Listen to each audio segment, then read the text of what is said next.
In this dream build video, we're gonna listen to some nice 12-speed hub sound, MTB tires sound,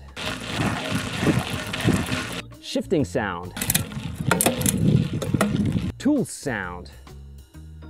Nope, that's not it. That's it. And my lung sound. This is the specialized Epic Comp carbon hardtail. I bought it used in a very good condition, and I had a very simple recipe for this build. Take it down to the bare frame, get rid of that NX, SX, not really high quality components, and put on it Shimano Deore 12-speed, the newest Groupset, wheels included. The owner has already switched from NX to GX rear derailleur. We begin with the frame, cleaning, washing, polishing. Because I'm Polish, you know, or Polish. The seat post alloy, but it's 27.2, very compliant. Before you put the bottom bracket in, you need to route the housing of the rear brake. This is also a bad design. No one has thought about the mechanics who will be, for example, replacing the brake. Such as myself. But if you're smart and you have some basic tools like a pick and a zip tie, you will manage. Oof.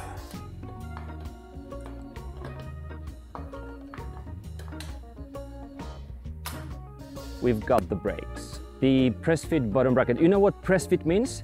It means that you press it in and it doesn't fit. I mean, there was no problem with this one yet, but I decided to switch straight to the token.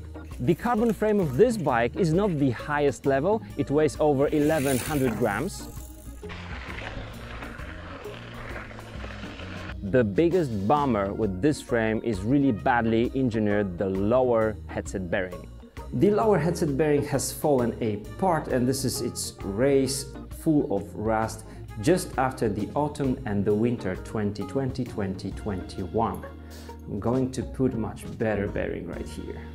And that's because of the big gap between the frame's head tube and the bearing itself, or its races.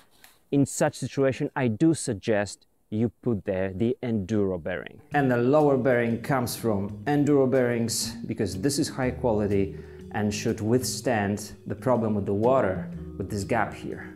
And the best and most fun thing about this build is the Milkit tubeless system. This is not a sponsored video. Milkit tubeless system really works. Really good valves, really good high pressure bottle, which you can actually use for drinking. And a very smart syringe. It's much smarter than your smartphone.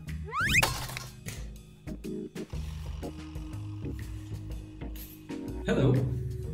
Yeah. More details about that in the full build, which will be published after this video. But now, the fork, the wheels, the disc brake rotors, the cassette,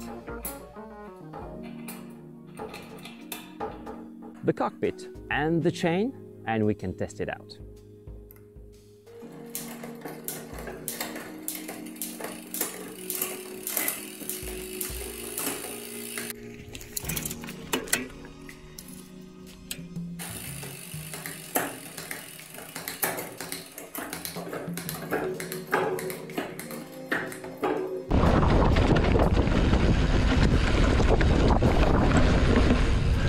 This machine is stiff, light, it climbs very well, it lacks the dropper post, and I've been riding full suspension bikes only for the last year, so I did have to get used to it, but it climbs so well. Many of you will remember my video about the most unappreciated MTB Groupset, which was the previous Deore. Guys, you spend too much money on bikes, that's what I can tell you for sure. The best MTB Groupset ever, considering its price and the performance. And this one is also better than SX and NX, that's my opinion. And I know some of you will ask me, Dan, I have the previous Deore, should I update or upgrade to the newest? I say no. If you've got the previous one, just keep it. But if you think about buying or building a kind of a budget mountain bike, Deore is the one to go.